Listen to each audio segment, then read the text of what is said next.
Everyone, मैं सुमन और आज हम करते हैं कॉस्ट अकाउंटिंग के मटेरियल चैप्टर के क्वेश्चंस।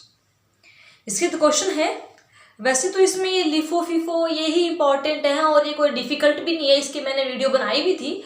बट थोड़ा सा क्या होता है ना, उसमें मतलब नॉर्मल थे, एक आधी चीजें हैं, एक क्वेश्चन पूरा करवा के उसमें एक आधी चीजें और हैं जो आपको आज क्लियर करनी है। बस बेसिकली उसी में प्रॉब्लम अराइज होती है। और लिफो फीफो हिफो है, ये चारों आप अच्छे से कर लीजिएगा क्योंकि ये आपकी ग्रेजुएशन में यूँ मानो 16 मार्क्स हैं वो श्योर है। इसमें से क्वेश्चन है वो 99% पूछा जाता है, 1% आपकी लक ना हो तो क्या कह सकते हैं। तो उसी का आज हम करते हैं मटेरियल का। क्वेश्चन है, the following data are available in respect of material X for the year ended 31 March 2013, या कुछ भी ले लो, ठीक है। तो इसमें अपने को ओपनिंग स्टॉक दिया हुआ है, परचेजिंग ईयर डेट थोड़ा आगे पीछे हो सकता है, अमाउंट अलग हो तो कोई प्रॉब्लम नहीं है, सेम ही है। तो जिस तरह क्वेश्चन मेरे पास आया है मैं वही करवा रही हूँ।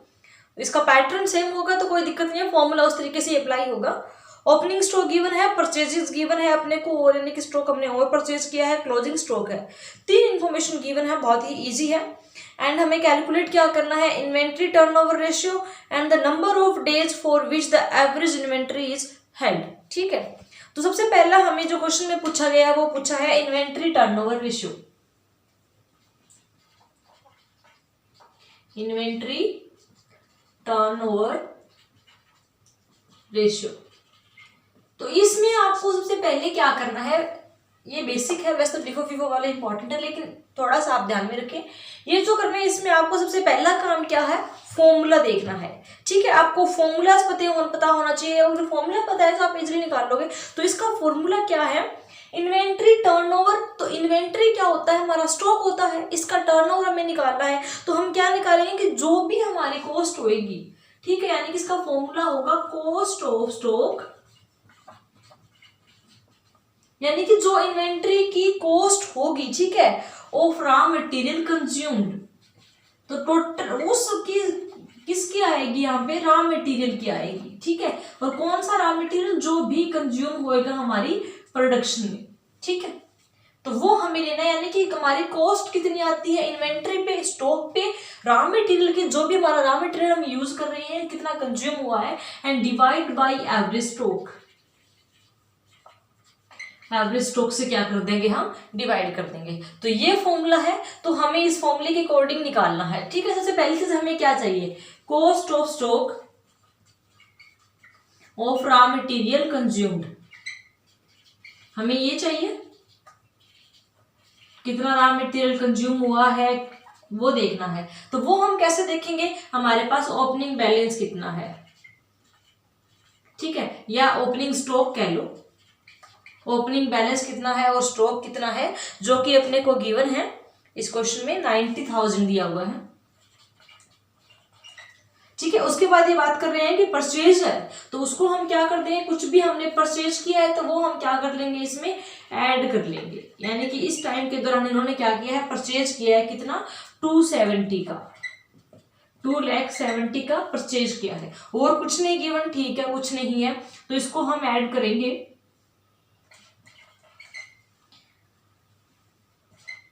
इतना आ गया, हमने इसको ऐड किया तो ये हमारा 360 आ गया। अब इसमें हमें क्या गिवन है, क्लोजिंग स्टॉक गिवन है, तो वो हम क्या कर देंगे, लेस कर देंगे कि हमारे पास ओपनिंग में इतना बचा हुआ था, हमने इतना परचेज कर लिया, टोटल हमारे पास कितना आ गया, इतना मटेरियल आ गया, और हमारे पास क्लोजिंग में कितना बचा हुआ है तो वो हम डिडक्ट कर देंगे। तो हमें पता चल जाएगा ये 110 का है, तो हमें पता चल जाएगा कि हमारे पास ओवरऑल जो कितना मटेरियल है वो कंज्यूम हुआ है, क्योंकि जो क्लोजिंग पड़ा है हमारे पास वो तो ऑलरेडी हमारे पास रखा है, तो वो कंज्यूम नहीं हुआ, दैट मीन्स कि वो पड़ा है, तो उसको हम क्या कर देंगे, डिडक्ट कर देंगे, तो हमारा क्या आ जाएगा, कंज्यूम्ड मटेरियल आ जाएगा।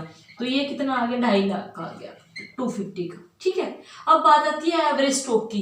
एवरेज स्टॉक कैसे निकालते हैं, एवरेज स्टॉक हम निकालते हैं opening stock plus closing stock divide by 2 करके एवरेज स्टॉक निकालते हैं। तो ओपनिंग स्टॉक हमारे गिवन है 90 का और ये 110 का गिवन है, तो हम कर लेंगे 90,000 प्लस 110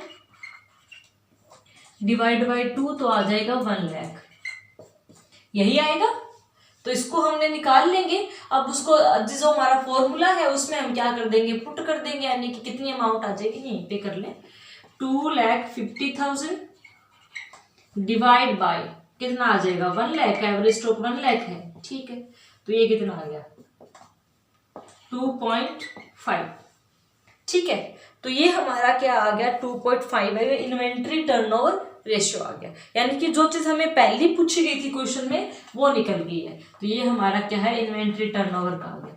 दूसरा इसी क्वेश्चन में क्या पूछा हुआ है, the number of days for which the average inventory is held. तो नंबर ऑफ डेज की जिसके अंदर एवरेज इन्वेंट्री है वो मतलब हमारी रही है, तो वो हम क्या निकाल लेंगे, नंबर ऑफ डेज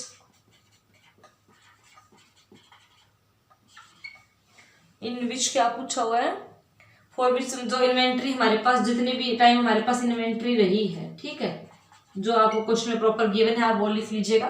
तो वो हम कैसे निकालेंगे, इन्वेंट्री हमारा है तो उसका फॉर्मूला क्या होता है, जो हमारे यानी कि एक ईयर के हिसाब से निकालें, तो number of days in year and divide by inventory turnover ratio. तो डेज कितने होते हैं, 365 डेज होते हैं, एंड डिवाइड बाय 2.5 हमारा क्या निकला है, इन्वेंट्री टर्नओवर रेशियो निकला है। इसको अगर आप कैलकुलेटर से कैलकुलेट करेंगे तो ये आएगा 146 डेज। तो ये आपका सेकंड ऑप्शन आंसर। बस हमने ये देखना होता है बेसिकली फॉर्मूला क्या है, फॉर्मूले के ऊपर हमें ध्यान देना होता है। और जो भी हमारे पास गिवन है कि जो हमारे पास ओपनिंग कंज्यूम निकाल लेंगे, जब भी हमें कंज्यूम मटेरियल निकालना है हमें ध्यान में रखना है कि ओपनिंग कितना है, कोई परचेज किया है क्या, उसको ऐड करेंगे। अगर कोई material by the way sale हो गया है, रिटर्न हो गया है, तो उसको हम क्या कर देंगे, लेस कर देंगे। एंड जो क्लोजिंग स्टॉक है वो भी डिडक्ट होगा, क्योंकि हमें क्या निकालना है, कंज्यूम निकालना है। तो क्लोजिंग स्टॉक है दैट मीन्स कि हमारे पास वो मटेरियल पड़ा है, हमने उसको कंज्यूम नहीं किया, तो उसको हम माइनस कर देंगे। तो हमारे पास इतना ओपनिंग था उसको भी हमने काम में लिया, इतना हमने परचेज किया तो उसको ऐड कर देंगे, अगर रिटर्न किया है तो उसको भी लेस हो जाएगा, एंड क्लोजिंग स्टॉक भी लेस हो जाएगा, फिर वो हमारे पास मटेरियल कंज्यूम आ जाएगा, ठीक है। नेक्स्ट क्वेश्चन जो गिवन है, नेक्स्ट क्वेश्चन जो आया है वो आया है इसी का ही फीफो मेथड से करना है, ठीक है।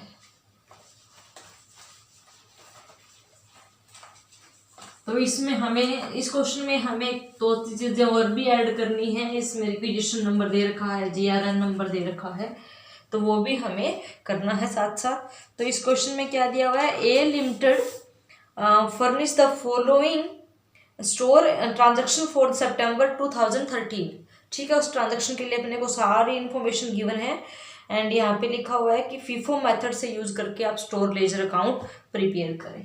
तो सबसे पहले हम क्या करेंगे, इसका फॉर्मेट ही तैयार कर लेंगे।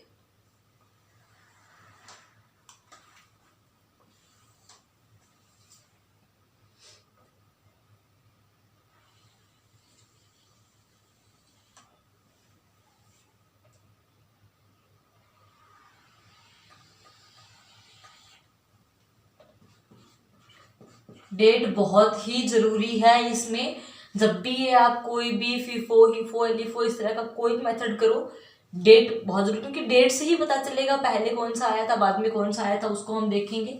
फिर इसके अंदर जो बेसिकली है वो क्या करेंगे, 3 कॉलम बनेंगे, ठीक है।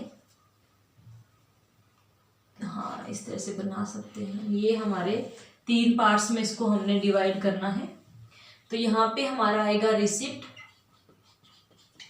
यहाँ पे आएगा जो भी इश्यू की ट्रांजैक्शन होगी, और यहाँ पे जो भी हमारा बैलेंस बचेगा, ठीक है।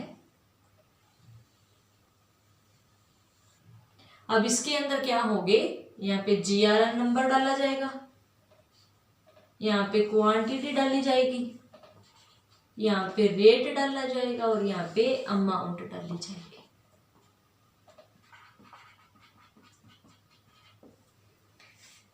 यहाँ पे रिक्विजिशन नंबर डाला जाएगा,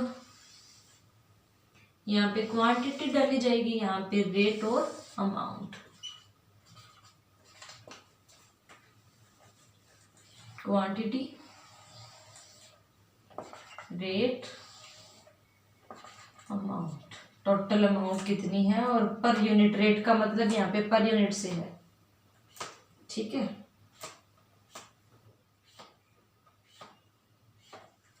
तो ये हमारा पूरा क्या हो गया, फॉर्मेट हो गया। ओके, अब हमें क्या है, क्वेश्चन को पढ़ना है। सबसे पहला हमारा काम कंप्लीट हो गया है। कौन से मेथड से करना है, फीफो से करना है।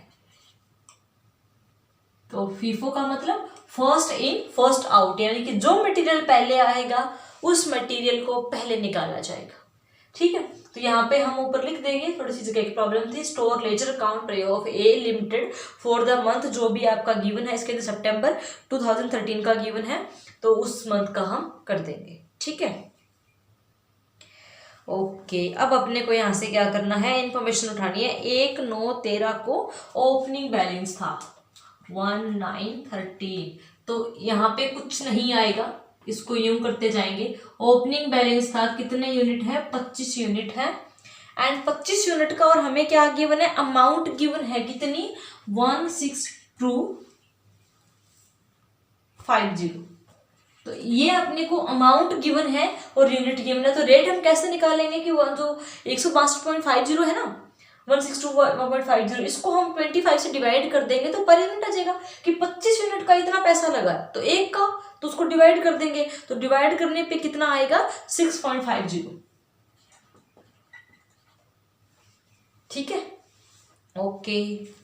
सेकंड है हमारे पास इशू, रिक्विजिशन नंबर 4 तारीख को इशू किया है हमने, यही से उठा लो मैं, 4/9/13, तो यहाँ पे कुछ नहीं आएगा।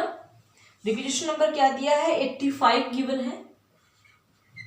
ओके, एंड इशू कितना है, 8 यूनिट, तो अभी तो कुछ नहीं है। ठीक है, इसमें सीधा यूनिट बताया होगा, क्योंकि फीफो मेथड है, जो फर्स्ट इन फर्स्ट आउट हमें निकालना है, तो फिलहाल तो कुछ नहीं करना। 8 यूनिट निकालनी है, 6.50 के अकॉर्डिंग निकल जाएगा, एंड इसको आप अगर मल्टीप्लाई करेंगे तो 52 आएगा, एंड बैलेंस में कितना बच जाएगा, 8 गई तो 17 एंड 6.50, तो इसमें से आप अगर माइनस कर देंगे तो बैलेंस बचेगा इतना। ठीक है, ओके। नेक्स्ट इंफॉर्मेशन गिवन है, 6/9/13 को जीआरएम नंबर रिसिप्ट हुआ है।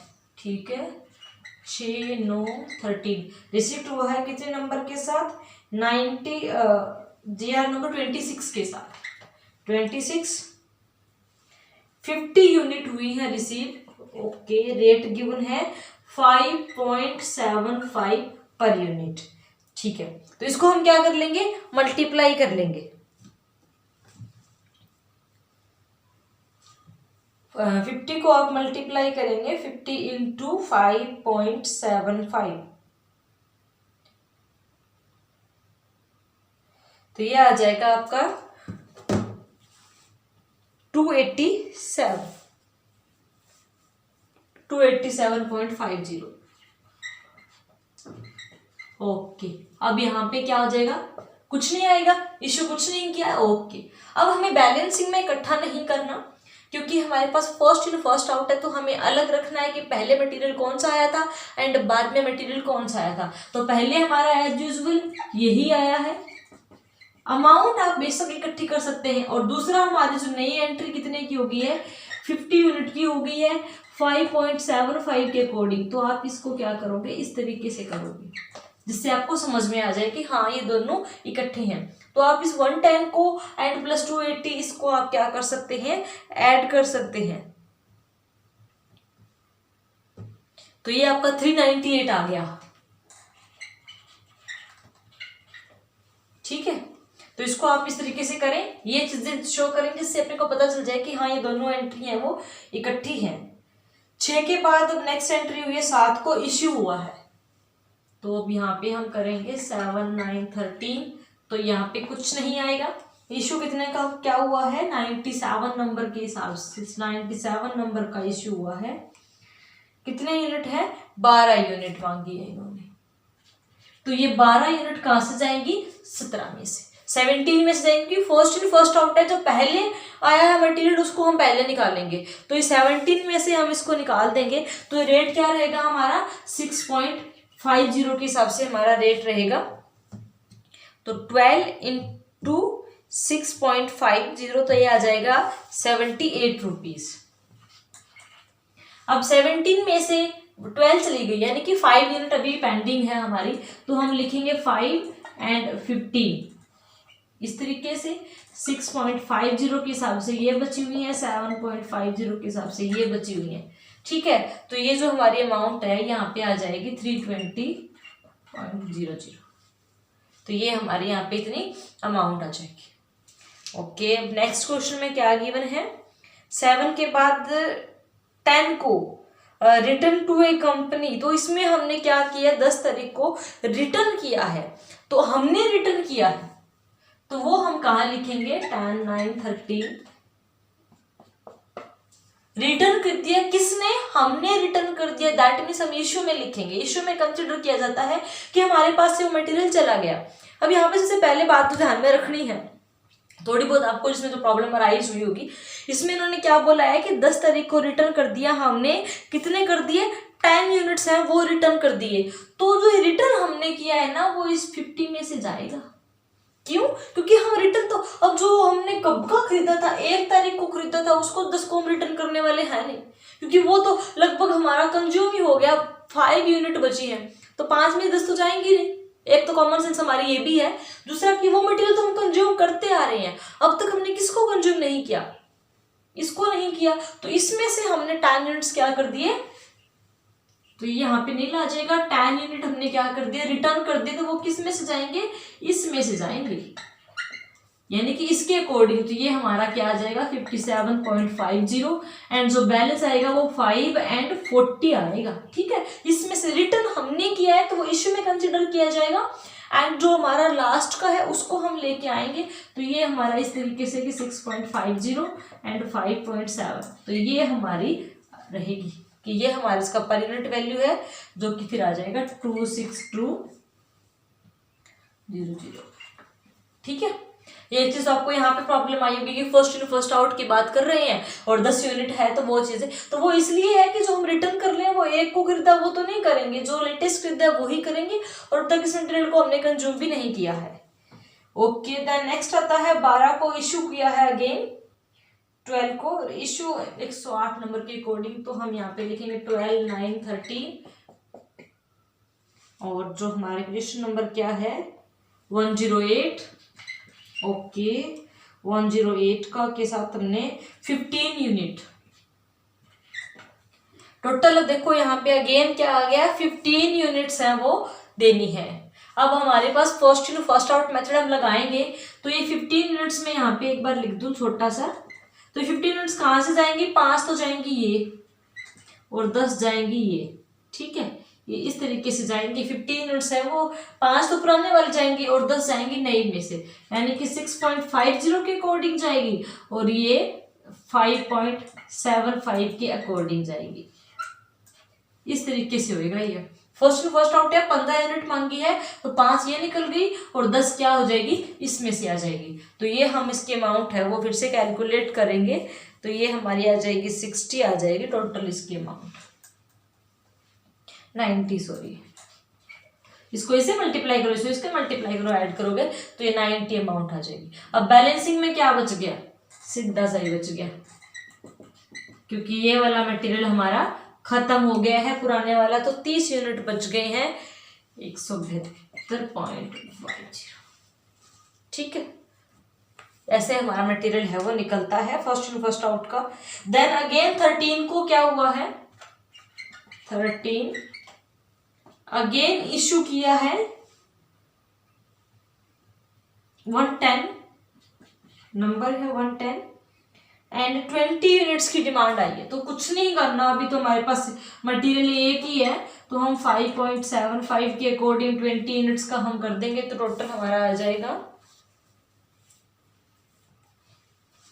115 एंड जो बैलेंसिंग बचा है वो 10, 5.75 एंड 57.50 डायरेक्टली है, कुछ नहीं करना।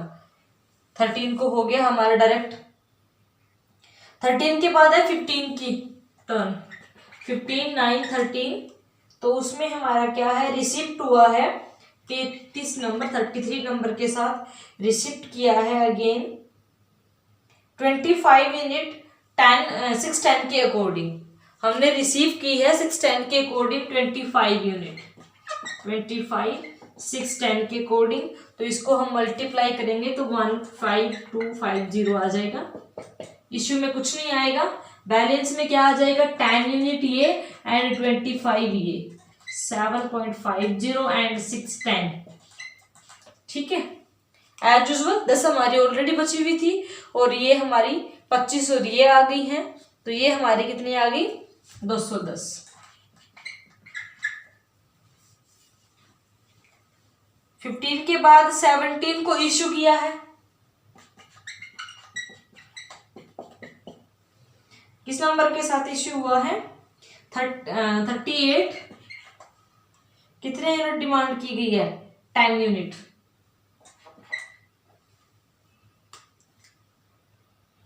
10 यूनिट डिमांड की गई है 17 को। ठीक है, 10 यूनिट्स की डिमांड की गई है, कुछ नहीं करना, 10 यूनिट्स है हमारी। एज यूजुअल हम क्या है इसमें डाल देंगे,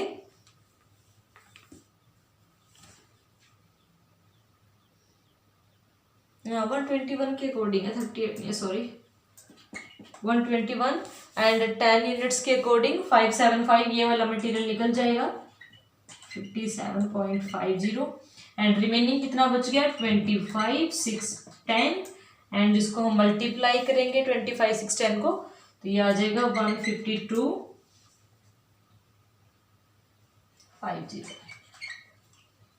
ओके, ये कितना आ गया, 17 का आ गया। अब है 19 को रिसीव हुआ है।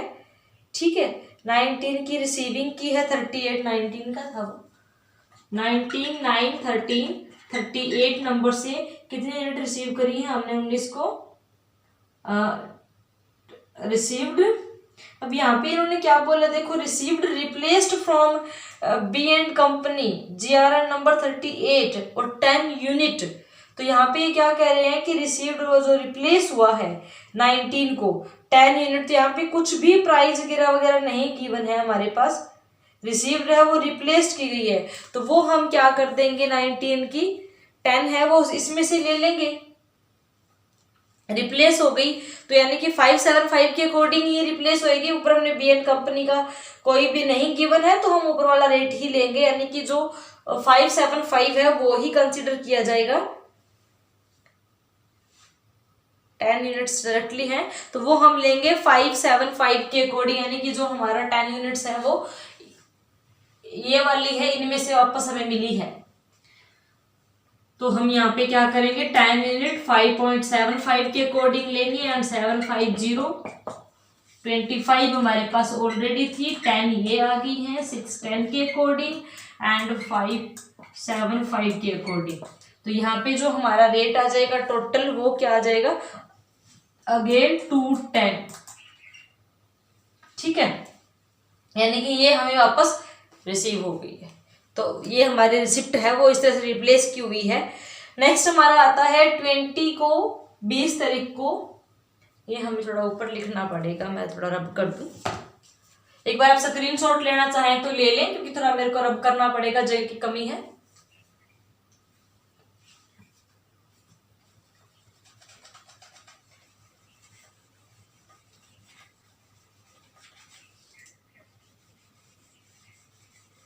बस इसमें यही चीजें हैं जिसमें आप कंफ्यूज हुए होंगे।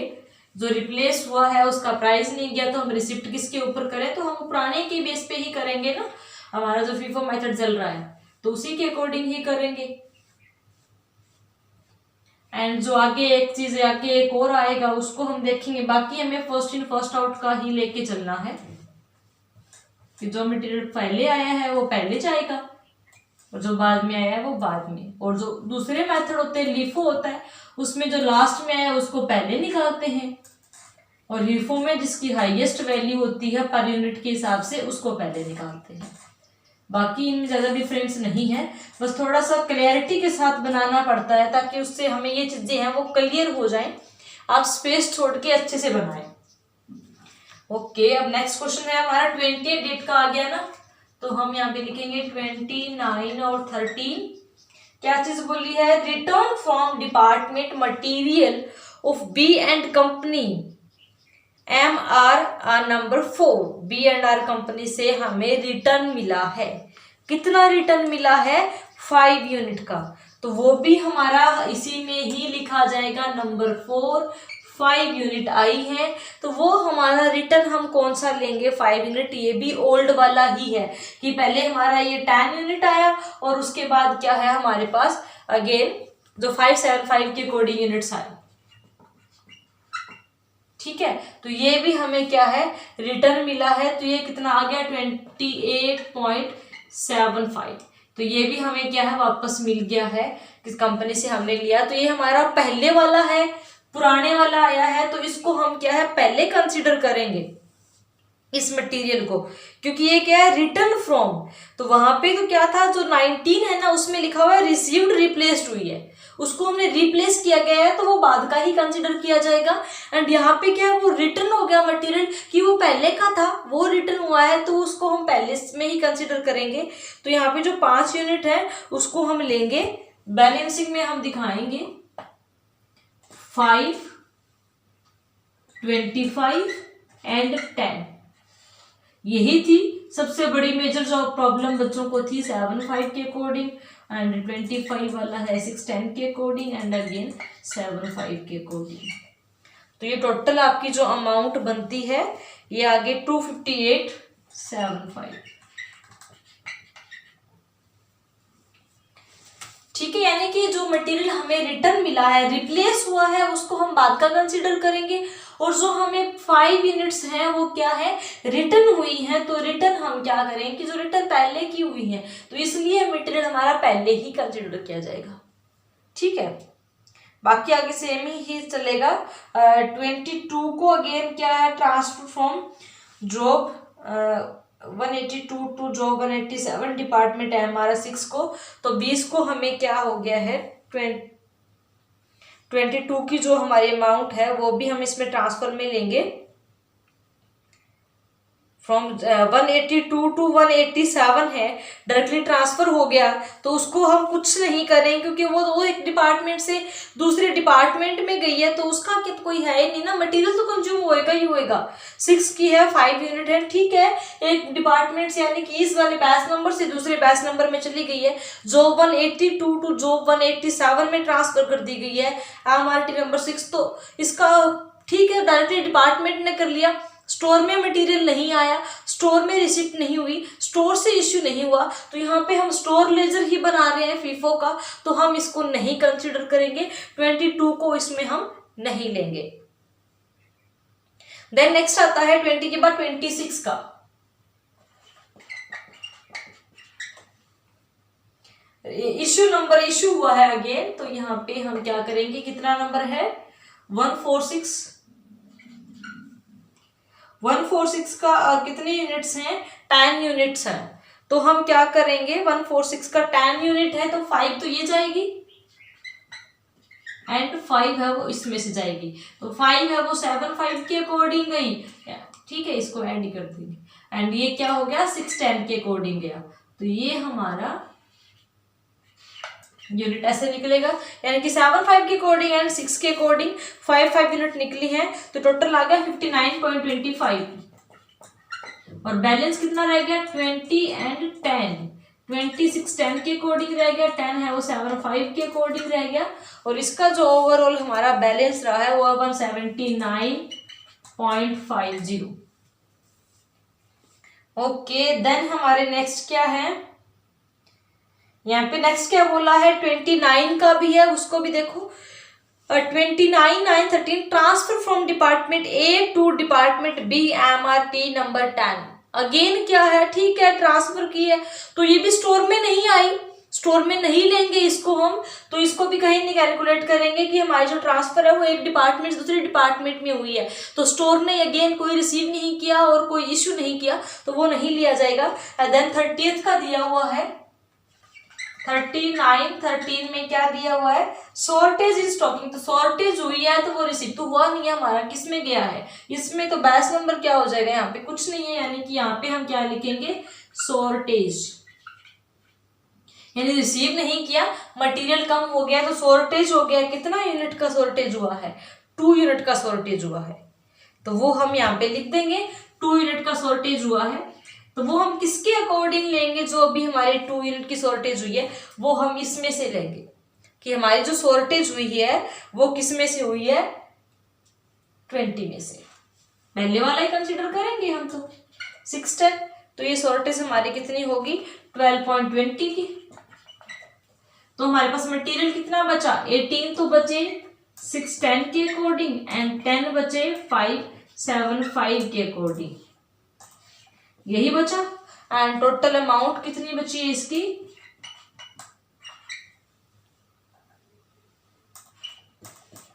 यही आपके आंसर में गिवन है 167, 30 एंड 18 यूनिट 610 के अकॉर्डिंग एंड 10 यूनिट 57 के अकॉर्डिंग है। तो यह आपका क्या हो गया, आंसर हो गया। ये रहा 18 यूनिट 610 के अकॉर्डिंग एंड 10 यूनिट 57 के अकॉर्डिंग। इस तरीके से किया जाएगा। जो मेजर आपकी कंफ्यूजन थी वो इन्हीं में थी कि इसको 5 यूनिट्स को पहले कंसिडर क्यों किया गया, एंड जो ट्रांसफर हुई है डिपार्टमेंट टू डिपार्टमेंट ट्रांसफर हुई है उसको हम स्टोर में तो कहीं लेके नहीं आए, इसलिए इसको कंसिडर नहीं करेंगे स्टोर में, तो उसको आप इग्नोर करें। एंड जो आपके अमाउंट आपको रिप्लेस की गई है तो उसको बाद में, क्योंकि वो किसी की जगह आई है तो इट मीन्स कि उसको रिप्लेस किया है तो वो बाद का हम कंसिडर करेंगे, बट जो रिटर्न हमें रिटर्न हो गई है वो हमारी पहले की रहेगी, इसलिए 5 को फर्स्ट कमिंग में कंसिडर किया गया है। तो होप सो आपको समझ में आया होगा। तो आज के लिए इतना ही। ये क्वेश्चन है वो बच्चों की 2-4 बच्चों की डिमांड थी इसके ऊपर कि हमें थोड़ा सा क्या है वीडियो में समझा दिया जाए। इंडिविजुअली भी मैंने आपको भेजा, लेकिन थोड़ा फिर वीडियो में और क्लियर हो जाए कंसेप्ट, जो डिपार्टमेंट वाले हैं उसमें आप कंफ्यूज हो रहे थे। तो होप सो आपको समझ में आया होगा। Thanks for watching, bye bye.